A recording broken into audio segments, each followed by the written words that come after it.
Hi friends, welcome to PJ's Kitchen. இன்னைக்கு என்ன recipe செய்ய போறோம்னா பூரி மசாலா. பூரி மசாலா எப்படி செய்யறதுன்னு பார்க்கலாம் வாங்க. ஃபர்ஸ்ட் அதுக்கு தேவையான இன்கிரிடியன்ட்ஸ் என்னன்னு பார்த்தலாம்.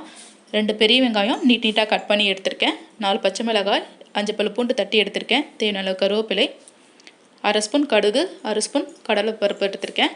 ஸ்டவ் ஆன் பண்ணி கடாய் வச்சிட்டேன். கடாயில 2 ஸ்பூன் எண்ணெய் சேர்த்துர்க்கேன். எண்ணெய் நல்லா காயணும். எண்ணெய் காஞ்சிருச்சு. நெக்ஸ்ட் எடுத்து வச்சிருக்க கடுகு, கடலை பருப்பு சேர்த்துக்கிறேன். எல்லாம் நல்லா பொரிஞ்சிருச்சு. நெக்ஸ்ட் எடுத்து வச்சிருக்க வெங்காயம் சேர்த்துக்கிறேன். நெக்ஸ்ட் கருவேப்பிலை சேர்த்துக்கிறேன். வெங்காயம் சேர்த்துட்டு ஒரு 2 நிமிஷம் நல்லா வதக்கிக்கலாம்.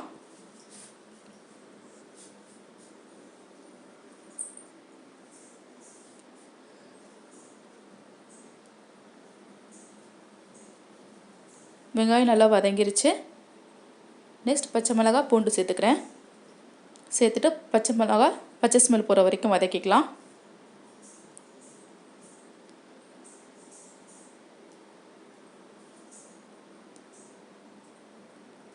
பச்சை மிளகாய் நல்லா வதங்கிருச்சு.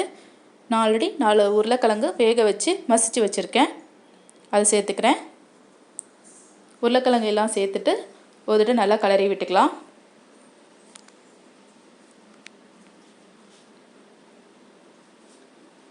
நெக்ஸ்ட் 1/2 ஸ்பூன் மஞ்சத்தூள் சேர்த்துக்கிறேன்.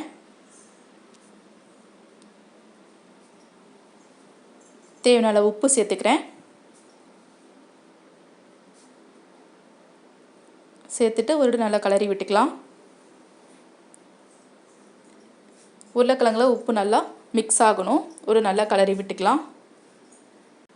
நெக்ஸ்ட் 1 கப் தண்ணி சேர்த்துக்கிறேன்.